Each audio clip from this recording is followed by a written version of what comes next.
Alam na natin yan lahat. Naging mayor ako 2010.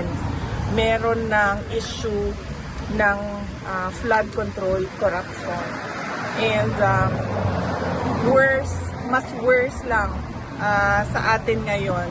Dahil sinasabi ko nga, hindi lang naman flood control projects yung merong corruptions.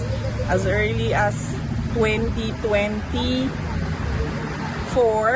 noong nag-resign ako sa Department of Education, matagal ko pinag-isipan yon kung magre-resign ba ako at sasabihin ko ba kung ano yung mga experiences ko as a secretary ng Department of Education. And then, nag-decide ako na magsalita talaga kung bakit.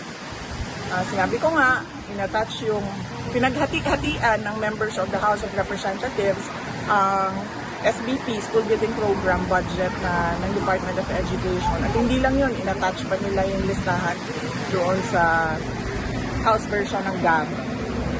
Pero, and alam yun ni President Marcos, BBM, alam niya yun, kasi tinake up din yun during a meeting in Malacanang. Pero, he looked the other way. So, magdududa ka kung bakit bigla ngayon ay